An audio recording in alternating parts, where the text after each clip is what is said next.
안녕하십니까. 프로그래밍 언어 8장 함수 6절 순환함수에 대해서 배워보도록 하겠습니다. 자, 이번 시간에는 6절의 순환함수입니다. 자, 순환함수라고 하는 것은 뭐냐면 프로그램에 여러 함수가 존재할 경우 서로 다른 함수끼리 호출하면서 동작하는 것을 순환함수라고 합니다. 자, 반복함수는 뭐냐면 자기 자신이 아닌 다른 함수를 호출해서 작동하는 함수를 반복함수라고 하고, 순환함수는 자기 자신을 계획해서 자기 자신을 호출하는 함수를 순환함수라고 합니다. 이 순환함수를 되부름함수 또는 재기 호출함수라고도 합니다. 그러니까 자기가 자기를 호출하는 거예요. 자, C 언어에서는 함수는 다른 함수의 수평관계를 유지합니다. 자기 자신을 다시 호출하면 무한루프가 발생할 가능성이 높기 때문에 반드시 이 순환함수를 쓰기 위해서는 뭐예요? 탈출 조건을 생각을 해야 됩니다. 그리고 이 순환함수는 자기가 자기를 호출하는 과정에서 메모리를 이렇게 차지하기 때문에 그런 단점을 가지고 있습니다. 그러나 순환함수를 쓰게 되면 프로그램 소스, 즉 코딩이 깔끔하고 좋습니다. 그러나 이런 문제들이 있어서 가급적 순환함수를 쓰지 않는 것을 추천드립니다. 함수를 호출하는 과정에서 스택 메모리 공간을 활용하게 되어 있습니다. 자, 주소와 매개 변수의 값을 스택에 보관을 합니다. 이렇게 보관하는 이유는 함수가 다 끝나고 나서 다시 복귀를 해야 되기 때문에 그렇습니다. 자, 여기 지금 보니까 펑션에 a, b 이렇게 해가지고 지금 뭐예요? 요 함수의 호출 주소, 그 다음에 a, b 그 인자로 들어가 있는 요것이 메모리 공간이 잡혀져 있습니다. 그리고 나서 이 값에 의한 호출이니까 전달을 합니다. 그렇죠? 그리고 나서 이게 다 끝나면 요 주소를 찾아서 어디로 위치해야 되는지를 알고 골로 가는 거죠. 자, 그래서 스택에는 실제 변수 값을 저장하는, 여기 이제 A와 B가 있죠. 그리고 그것을 형식 매개 변수 여기에다가 대입을 합니다. 그리고 호출받은 함수가 이제 일을 다 끝내고 나면 스택에 보관되어 있는 요 주소를 이용해서 원래 위치, 요 위치로 되돌아오는 거죠. 이런 식으로 되어 있습니다.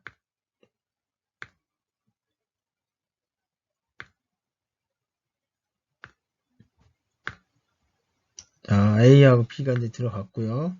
그 다음에 자, 함수의 주소가 자, 이게 마지막에 들어가 있고 나중에 처리가 다 끝나면 그 함수 참조해서 결국은 복귀하는 위치를 찾아가는 거죠.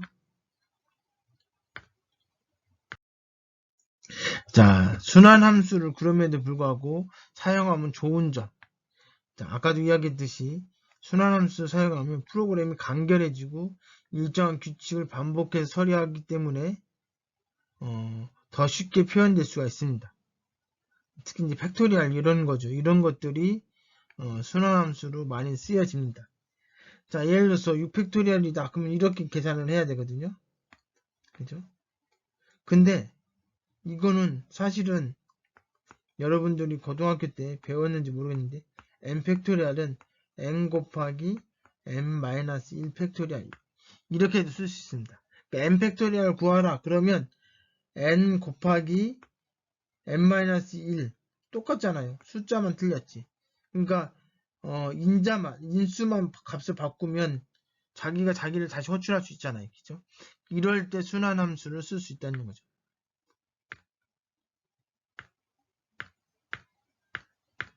자, 이런 형태로 쓸 수가 있어요. 이제 팩토리얼 할 때 뭐 재교함수, 순환함수를 많이 대표적으로 씁니다. 그래서 아까 이야기했던 것처럼 6팩토리얼 구하기 위해서는 순환함수를 쓰게 되면 좋다 이거죠. 근데 그럴 경우 무한루프가 될 수 있기 때문에 얘가 이제 그 끝에 갈 때, 즉 n이 1일 때 빠져나오게끔 만들어 줘야 된다. 우리가 무한반복문 할 때 while문 같은 거 할 때 뭐예요? 어떤 조건을 만족하면 반복문 빠져나오게끔 만들어 놨잖아요. 그죠? 마찬가지입니다. 빠져나올 수 있게 해줘야 된다는 얘기죠. 자, 다음 나오는 예제를 보시면 알겠지만 사용자 정의함수를 선언한 후에 메인 함수에서 입력된 숫자의 팩토리얼을 구하기 위해서 말 그대로 개발자가 만든 여러분이 정의한 함수를 순환함수로 사용하는 프로그램입니다. 프로그램 소스를 보면서 더 자세하게 설명을 드리도록 하겠습니다.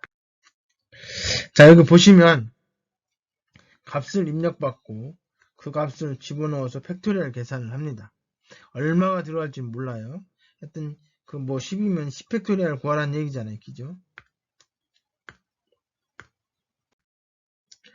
자, 그러면 만약에 10팩토리얼을 구하고 싶다. 그러면 어떻게 돼? 처음에 팩트 인풋이 얼마를 집어넣겠어요? 10이 들어갔겠죠. 그러니까 10이 들어가 있습니다. 그러면 10이 들어가면 요 조건을 만족 안 하죠. 10이니까. 여기를 만족해요. 그러면 어떻게 돼? 이걸 쭉 출력을 하고 나서 그죠? 여기 다음에 나올 때 뭐예요? n이 뭐예요? 10이고 곱하기 팩토리얼 9가 호출이 되죠. 그럼 자기가 자기를 다시 호출하는 거예요. 그럼 여기가 9가 되겠죠.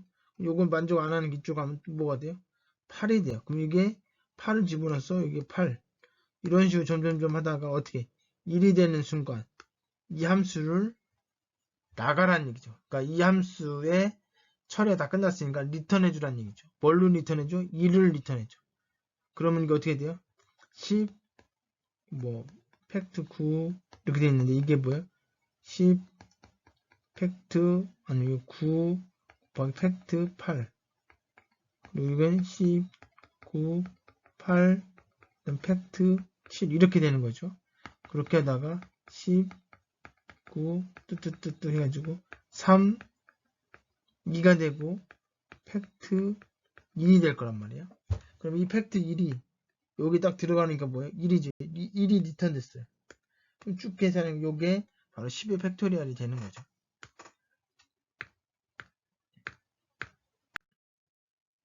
자, 그래서 수행하면 이런 결과가 6을 집어넣었을 때 처음에 이렇게 나오고 그죠?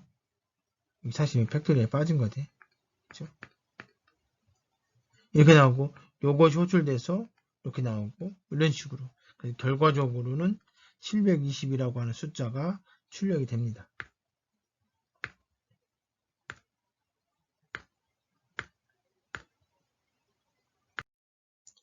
자, 순환함수를 사용해서 누적하게 산출하는 거죠. 다음 예제는 순환함수 사용해서 메인 함수에서 입력받은 값을 사용자 정의함수에 전달해서 누적하게 계산한 후에 결과값을 메인 함수로 출력하는 그런 프로그램입니다. 자, 이거 보시면 sum이라고 하는 함수가 있고요. 그죠? 자, 우리가 어떤 숫자를 입력받겠죠.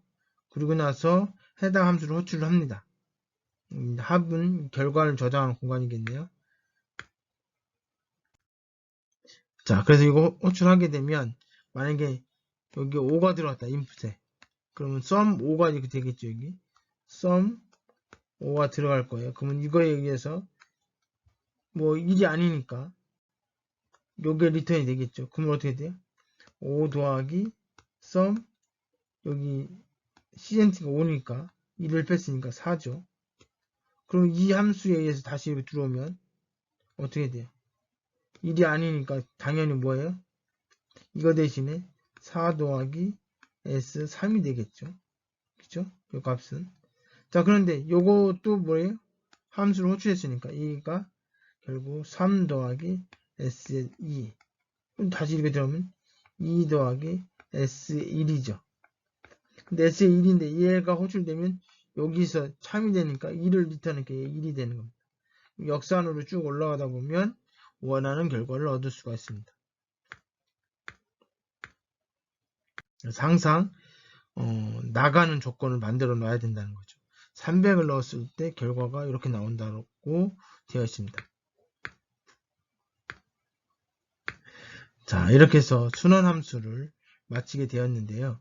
자, 이 경우는 이제 순환함수를 써야 되느냐 말아야 되느냐. 그러니까 순환함수를 써야 되는 경우에는 쓰는 게 좋긴 합니다. 네, 소스에 길이가 간결해지고 가독성이 높아져요. 근데 무한반복에 빠지거나 여러 가지 문제가 생길 수 있어서 보통은 순환함수를 가급적 쓰지 말고 반복문으로 바꿔서 처리해라 이렇게 얘기를 합니다. 물론 반복문을 적절하게 하면 순환함수처럼 원하는 결과를 얻어낼 수는 있습니다. 그래서 순환함수 또는 재기함수라고 하는데 요거를 가급적 쓰지 마라. 특수한 경우 자기가 자기를 호출해서 만들면 깔끔하게 나오는 것들은 뭐 재기함수를 쓰긴 하겠지만 권장하지는 않습니다.